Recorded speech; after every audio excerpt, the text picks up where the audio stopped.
This happened when I was much younger. I was around 12 years old or so. I remember that when I was growing up, we had a house that had a really big backyard. It was so large that there were several acres of dense woods beyond our little open area.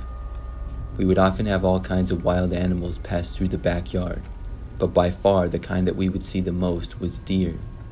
I would also go out into the backyard all the time because I was a pretty active kid and I enjoyed being in the outdoors.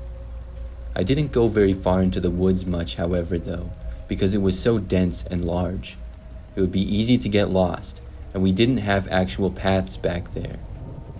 So one evening, I was out in the backyard waiting to be called in for dinner.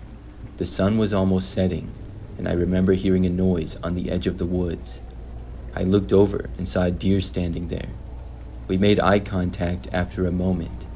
The deer stared at me for several seconds before finally turning and moving back farther into the woods. I wanted to see where it was going, so I followed the deer a little bit. I got to the edge of the woods and saw the deer maybe 50 feet farther in. Then I noticed that there was another one. I started to walk farther and farther into the woods. I was trying to be careful not to startle the deer anymore, but they seemed to be moving farther away from me anyways. I ended up going pretty deep into the woods. The deer had completely disappeared, but I was still trying to see them. Eventually, though, I gave up and then started to head back. By now, I was pretty far out and was surrounded by trees. Plus, it was getting pretty dark outside. As I was making my way back, though, I heard another sound coming from behind me. Figuring that it was another deer, I turned around and looked. I saw a bush being moved about 30 or 40 feet away from me. I thought that it had to be an animal, but the split second I saw the bush moving, it didn't look like it. I kept watching and then saw a man come out from behind the bush and then go behind a tree. I didn't get a real good look at him, but it was enough to tell that I didn't know the man. It appeared to be some random guy and was not one of the neighbors. Nobody was supposed to be in our yard, so this was really strange. Immediately, I felt the need to go back to the house as fast as possible. But for some reason, I just stood there and kept looking directly at the guy. I think I was just in disbelief. So after a moment or two, the man came out from behind the tree. He was looking right at me, and then he started to walk in my direction. I turned and started sprinting back for the house. I ran probably as fast as I ever ran before. I did not bother to look back and see where the man was at this point. Soon, I was luckily able to make it back to the open part of our backyard. I kept running and then made it to the house and went inside. I locked the door and then quickly found my parents. I told them about the guy, and we then looked out of all the windows. The man was nowhere in sight. He must have stayed in the woods.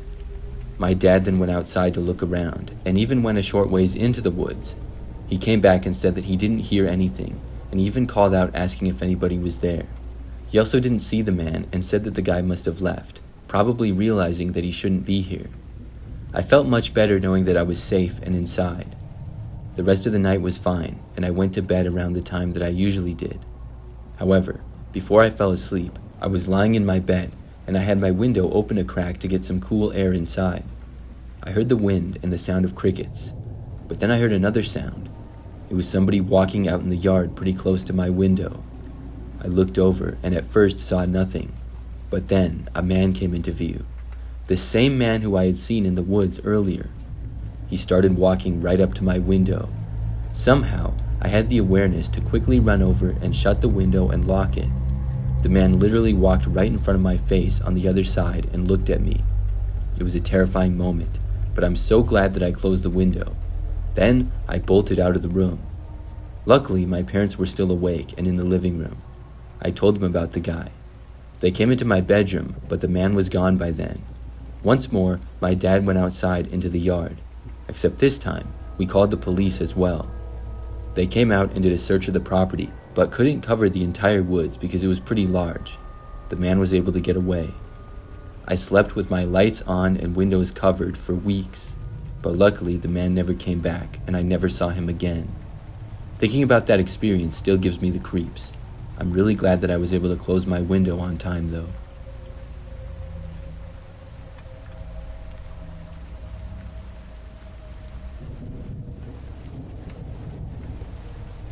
I used to go hiking here and there.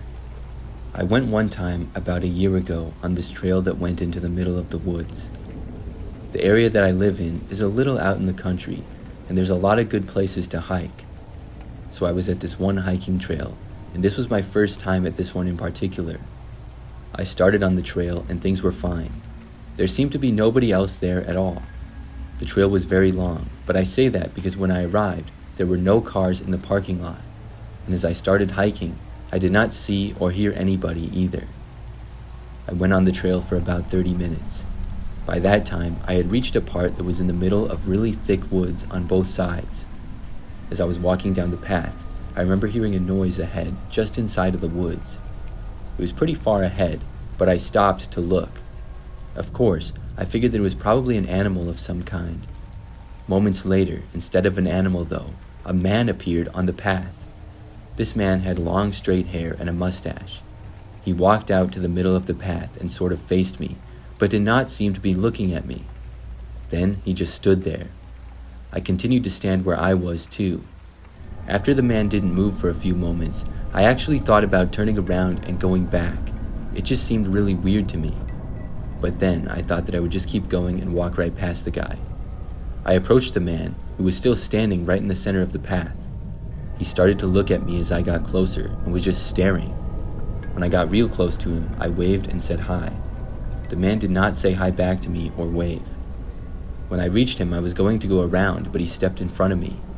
The guy asked me where I was going, and I said that I was just walking on the trail.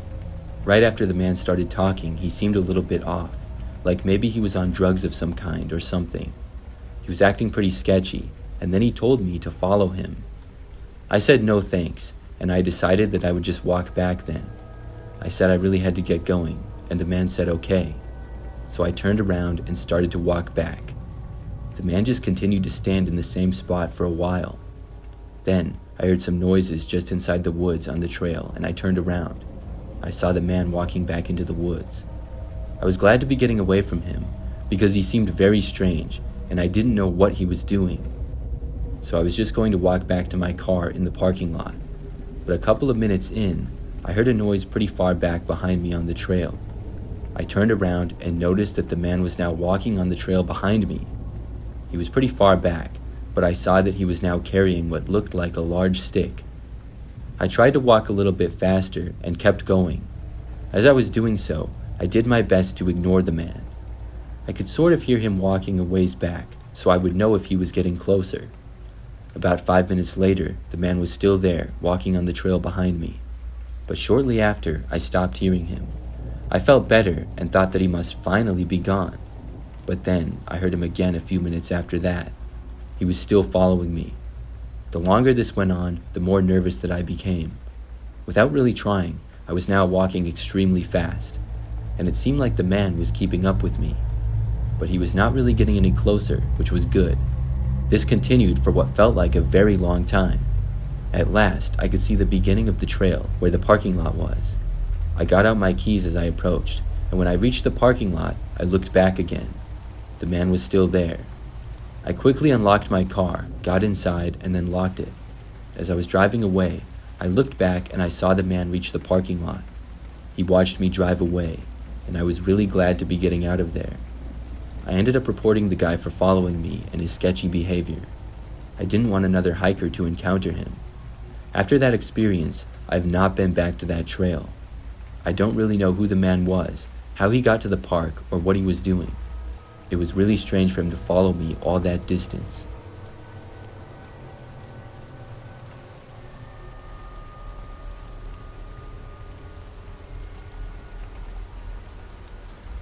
This is something that happened a couple of years ago. One of my good friends is a guy named Drew. We grew up together and have been friends since we were kids. So, at the time of this story, Drew had just recently got married to his wife, Jennifer. I remember that after they got married, they bought this house a little bit out in the country. It wasn't really that far away, maybe 20 minutes, but it was farther away from the city than I had ever lived, same with Drew. Both of us grew up in a much more populated area. They wanted more space, and the property has a really big yard, and much of it is wooded. I remember shortly after moving there, Drew invited me out to his place to check it out. When I got there, I was very impressed.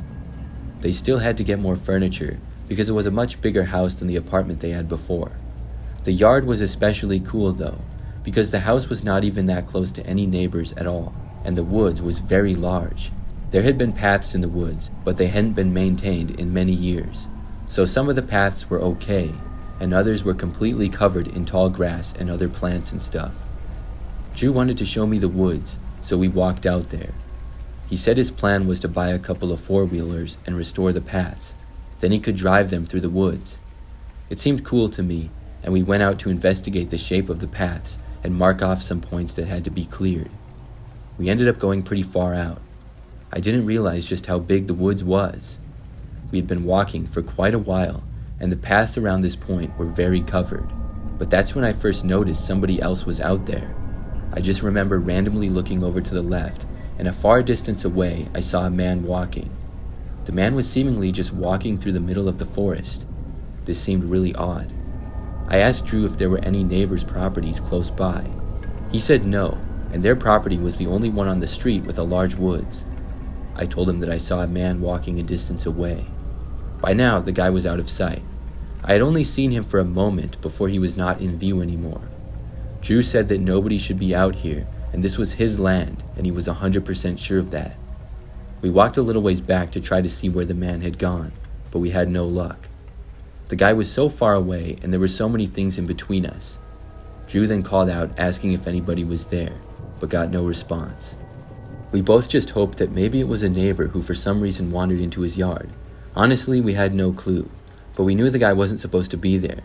I thought that the guy would leave when he realized we were out in the woods though. So we continued to find the path locations and were marking them off by sticking markers in the ground. About 20 minutes later, we walked around this corner and we heard a noise behind us. We both looked back and saw the man. He crossed the path from one wooded part to another. He was probably almost 100 feet away. When we saw him, he quickly disappeared into dense woods. Drew yelled at him though, and we both started going in his direction. Drew yelled that this was private property and the man had to leave. We got to the location on the path where the man had crossed, and we looked into the woods where he had gone. The man never replied to Drew though, and we no longer saw or heard any sign of him. He would have enough time to be a good distance away by now. Drew yelled one more thing, saying that if he saw him again, he was calling the cops. After that, we continued on. Still, by this point, we were both very suspicious of seeing the man. We wrapped up and then decided to go back to Drew's house. We were probably at least a 15-minute walk from getting out of the woods, and I would say about 10 minutes later, when we were maybe 5 minutes from being out of the woods, there was another noise behind us. We looked, and the man was there again. This time, he came out of the woods onto the path and was walking towards us. Drew and I both just took off running. For some reason, I just had a feeling this guy was dangerous. Clearly, he was not listening to Drew and not bothered with the threat of police. We ran all the way out of the woods and into the rest of Drew's yard. Then we went inside and Drew called the police. When the cops got out to his property, they searched a little bit of the woods. However, the man was never found. Somehow, he was able to elude the police. I went home after that and was honestly glad that I didn't live there. I kept up with Drew and he updated me on things. He said that the man never returned, at least not that he was aware of. Drew still lives there with Jennifer, and I've been to their house several times. He was able to complete the paths for his four-wheelers in the woods. Luckily, he has not seen the man at all. We never found out who the guy was or what he was doing there in the woods.